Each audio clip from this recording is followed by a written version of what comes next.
पढ़ा होगा सामायिक पाठ में, दिन रात आत्मा का चिंतन।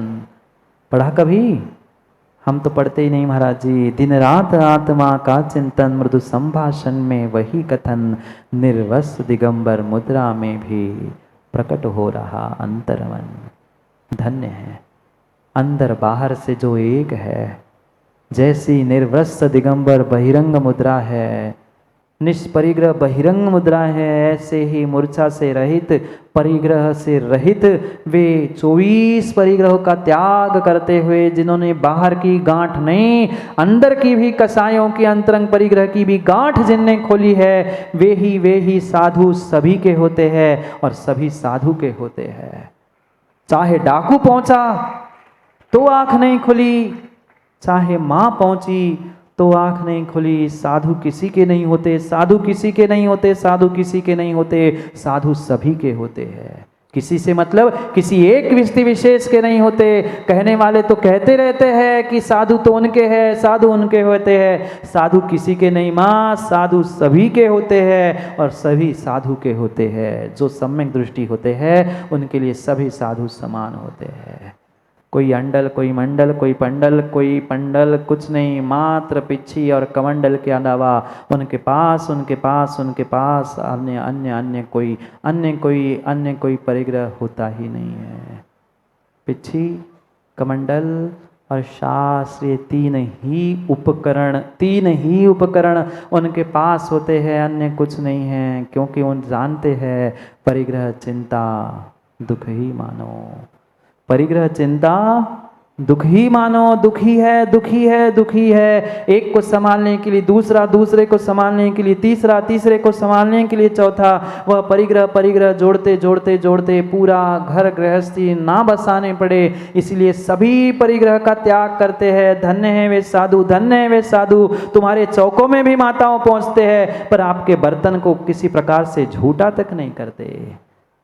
कोई बर्तन नहीं रखते। वे अपने हाथों को ही करपात्र बना लेते हैं और उसमें आहार करते हैं। कोई साधन की, कोई चप्पल, जूते, गाड़ी, बंगला, मोटर, किसी की आवश्यकता नहीं है, क्योंकि वे करपात्री और पदयात्री होते हैं। पैरों में जब तक दम है तब पैरों से, और हाथों में दम है तब तक हाथों से ही ग्रहण करते हैं। किसी प्रकार के परिग्रह को वे आपके स्वीकार करते ही नहीं है। चाहे तुम सोने चांदी के बर्तनों में खिला लो, चाहे स्टील के, लोहे के फूटे बर्तनों में खिला लो, वे कभी आपके बर्तनों से प्रभावित नहीं होते। वे आपके बर्तन को बदलने का प्रयास करते हैं।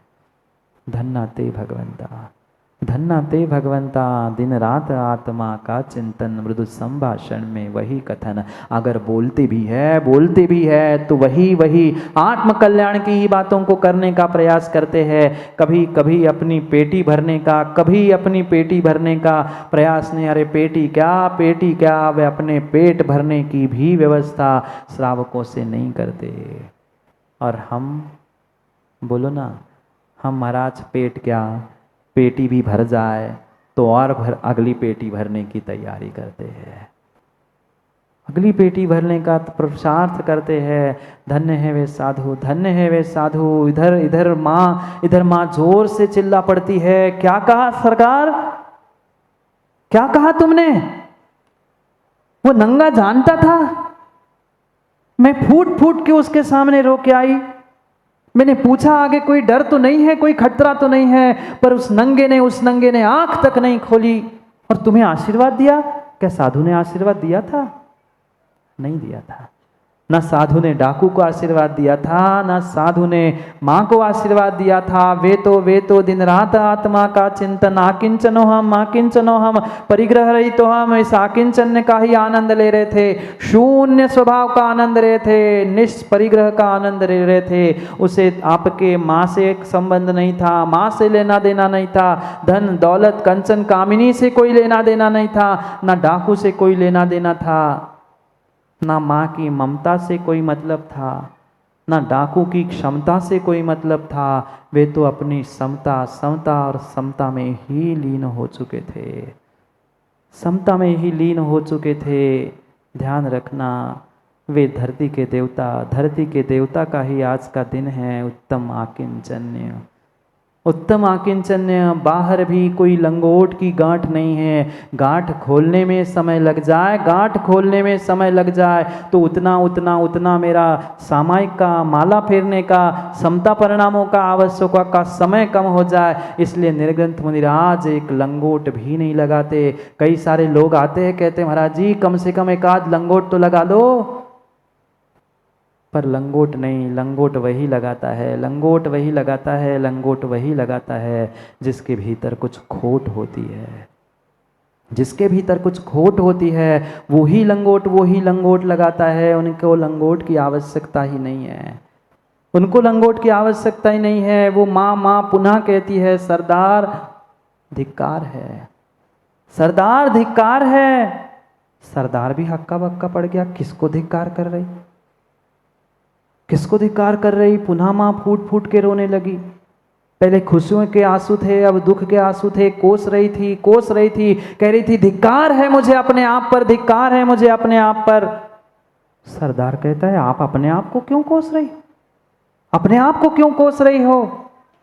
माँ कहती है, वो राजमाता कहती है कि तुम्हारे कमर पर जो कटार रखी है, कटार जानते तलवार जैसी एक छोटा सा अस्त्र होता है, वो कटार जो रखी है वो निकालो।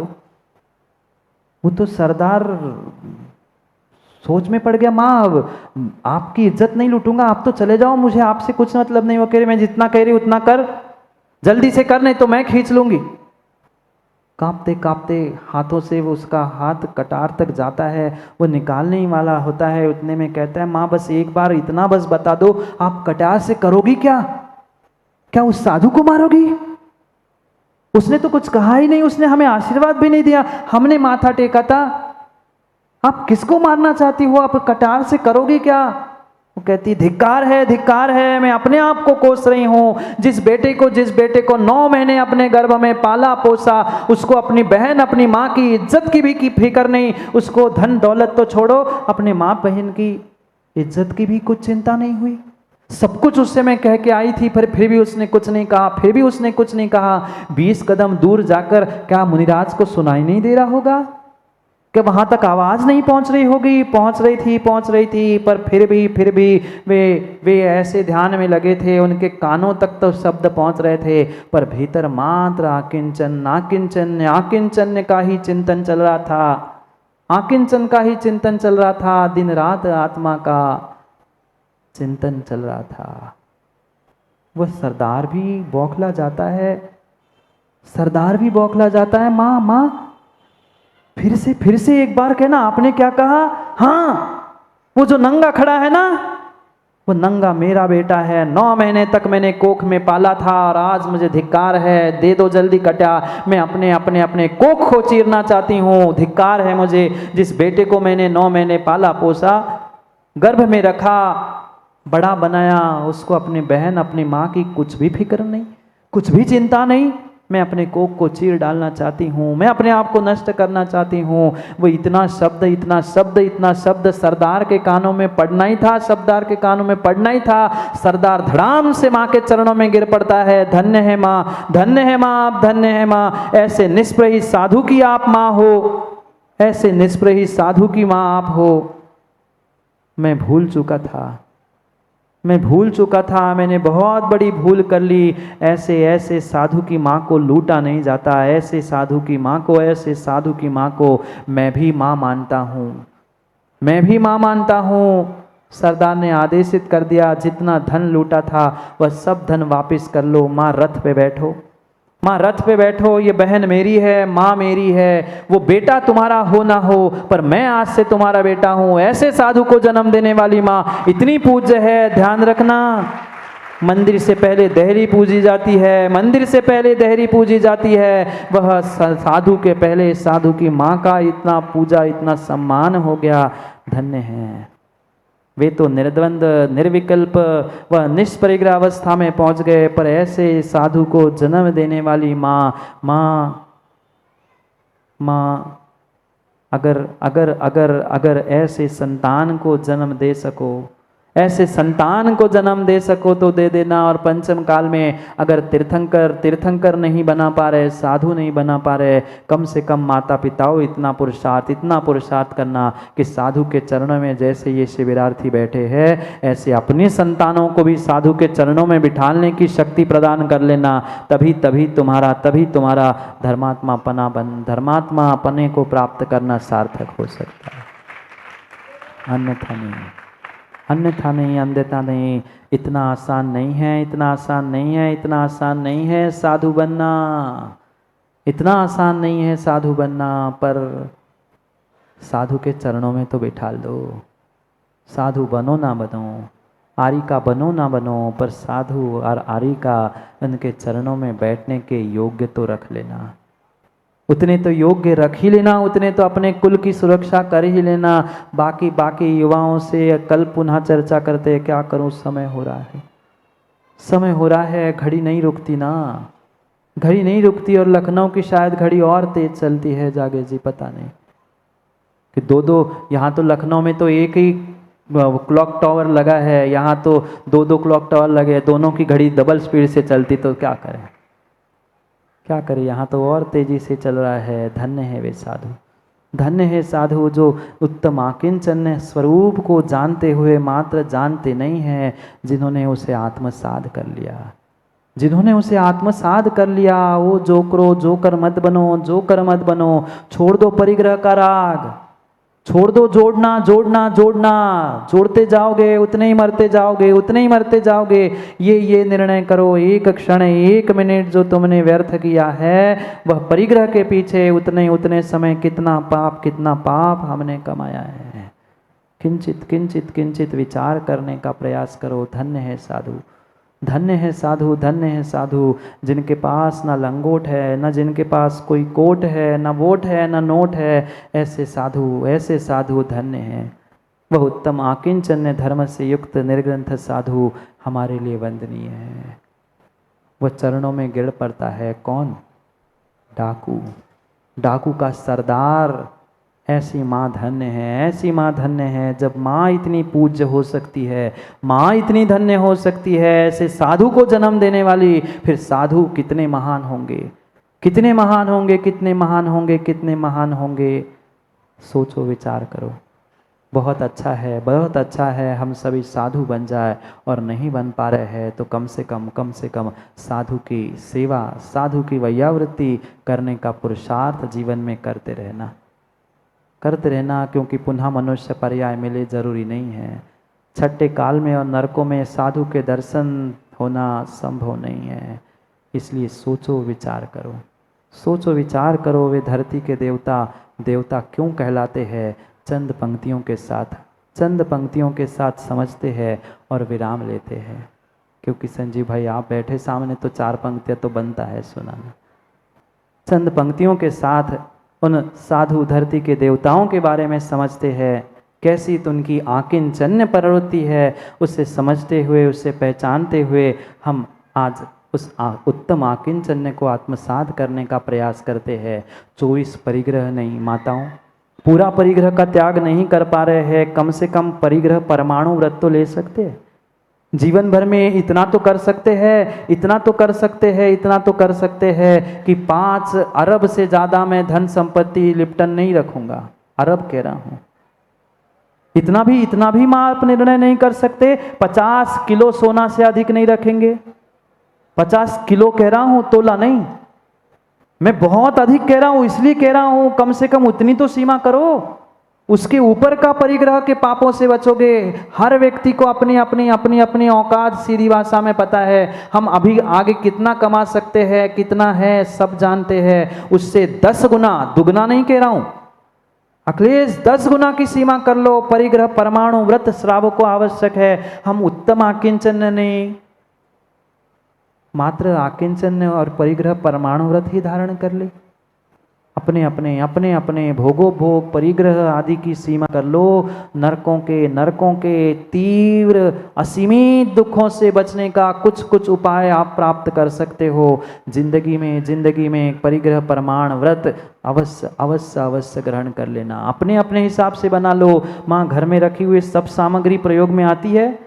इतने वस्त्र इतनी सामग्री रखी है, वर्ष भर भी एक एक वस्त्र पहन ले, साड़ी पहन ले तो कम ना पड़े, पर फिर भी हर वर्ष त्योहार में नहीं चाहिए। मत जोड़ो परिग्रह, मत जोड़ो परिग्रह, मत जोड़ो परिग्रह। नरकों में असीमित असीमित दुख भोगना पड़ेंगे, क्योंकि बहुआरंभ परिग्रहतम नारकस्य आयुषा। जानते हैं पर मानने वाले बोलो नहीं है। जाओ, समय हो गया है परिग्रह में डुबकी लगाने का। परिग्रह में डुबकी लगाने का कितना ही जोड़ लो, धन दौलत सगे संबंधी कोई साथ आने वाला नहीं है। धन्य साधु की धन्यचर्या।